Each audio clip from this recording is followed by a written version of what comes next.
The next call is a split call, I understand. Sarah Dowie, 5 minutes.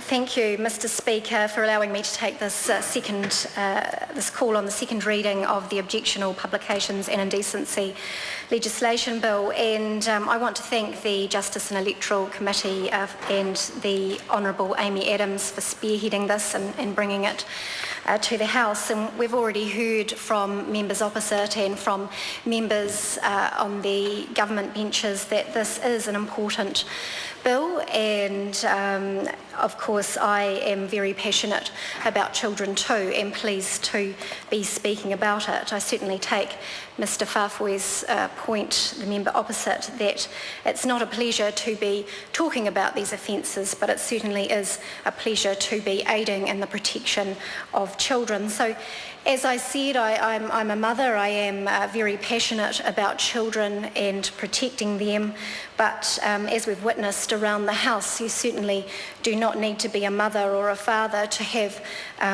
fierce motivation to support this bill. So I note that there was good work done in the Select Committee, and when it was brought to the House there was unanimous support for it, despite the New Zealand First contribution, but I'm looking forward to supporting this bill. So this bill is all about ensuring that the sentence for objectionable, for those that deal with objectionable material for children reflect the seriousness of the offending.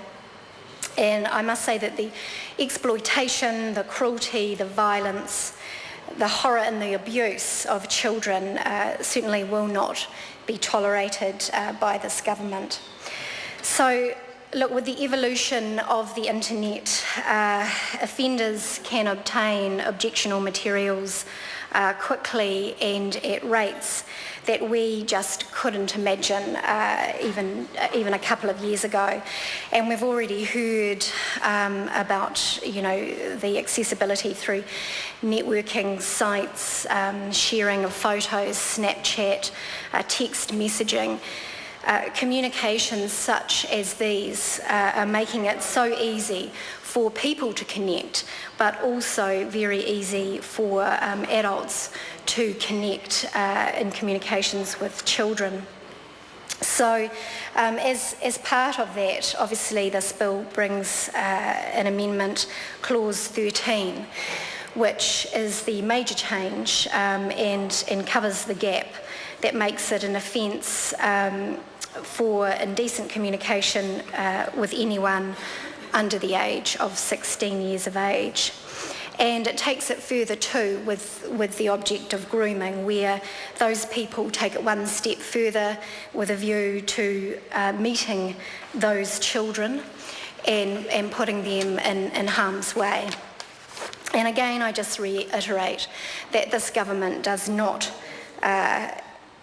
will not tolerate the exploitation and violence towards children. So I'm totally supportive of that amendment. It also talks about the presumption of imprisonment for repeat offenders. And, you know, I think fair enough. You know, if there should be that presumption there. If somebody is dealing in objectionable material and they've done it time and time again, then they should be punished. And I take the point mentioned prior that, you know, these people are dealing with deep-rooted psychological issues, and certainly they will be treated through specialist programs. But again, I reiterate that this bill is about making the punishment fit the crime. And